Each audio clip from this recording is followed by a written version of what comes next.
What if the flight attendant who disrespected you is about to lose her job to the person sitting right beside you? The airplane cabin hummed with chatter as passengers settled in for a long flight.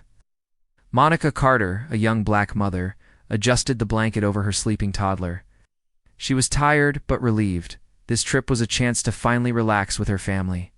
When the flight attendant approached with the drink cart, Monica smiled politely. "Excuse me, could I please have some water?" The attendant, a tall blonde woman with a stiff smile, glanced at Monica, then at her child, and sighed loudly. "I do. You'll have to wait. I need to serve the paying customers first." Monica frowned, confused. I am a paying customer," but the woman rolled her eyes. "Look, ma'am, I don't have time for this. You can wait until the rest of the cabin is served." The words stung. Passengers nearby turned to watch, some whispering. Monica felt heat rise to her face as the humiliation sank in. She swallowed hard, trying to stay calm. "It's just a glass of water," she said softly, "for my child." The attendant leaned closer, her tone sharper now.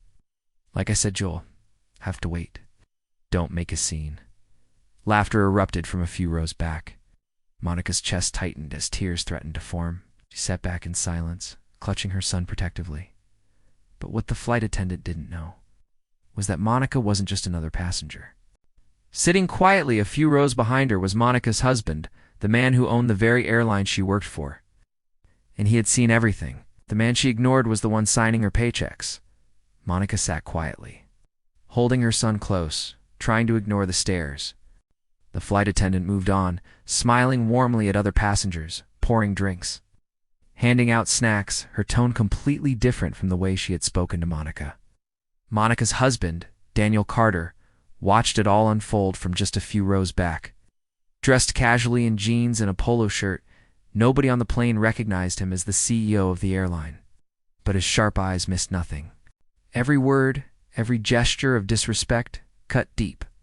He stood up slowly, making his way down the aisle.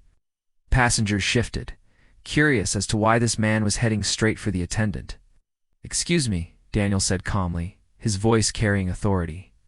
"Why did you refuse my wife a glass of water?" The attendant blinked, clearly annoyed. "Sir, I told her she had to wait. I can't drop everything for her. Everyone." She emphasized the last word, as if Monica didn't belong there. Daniel's expression hardened. "Everyone," he repeated. "That's how you speak to paying customers? To a mother with a child?" The woman scoffed, folding her arms. "Look, sir, if she has an issue, she can file a complaint later. I don't have time for her." Her words stopped mid-sentence as Daniel pulled a sleek black card from his pocket, the one only senior executives of the airline carried. Gasps rippled through the nearby seats as passengers recognized it. Daniel's voice dropped, steady and cold. "I own this airline, and you just disrespected my wife." The attendant's face drained of color. "Yo, what?" she stammered, her confidence crumbling. Daniel leaned in slightly, his eyes locking onto hers. "You don't have time for her? Then maybe you don't have time for this job." The passengers whispered louder now, phones coming out to record. The same woman who had just humiliated Monica was now trembling, caught in the biggest mistake of her career. Sometimes karma doesn't wait until you land, it boards the flight with you. The cabin had gone completely silent. All eyes were locked on Daniel, the man who just revealed he owned the entire airline.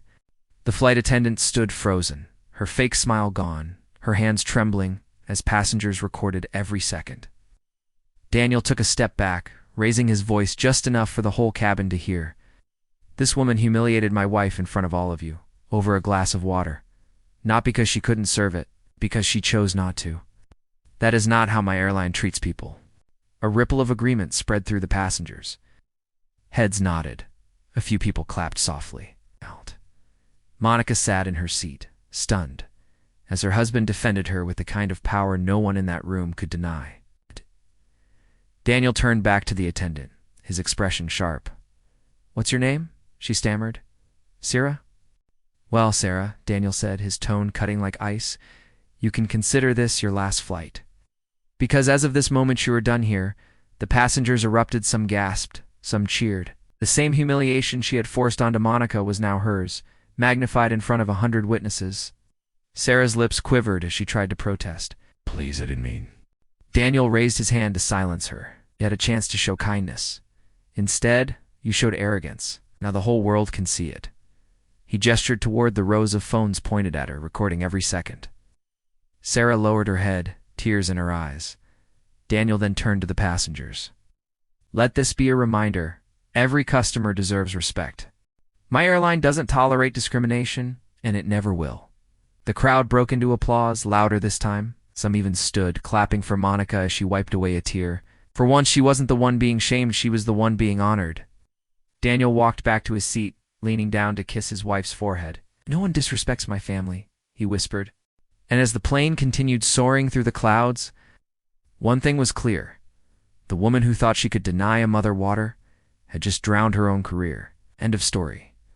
From humiliation to empowerment, Monica's silence became her loudest victory.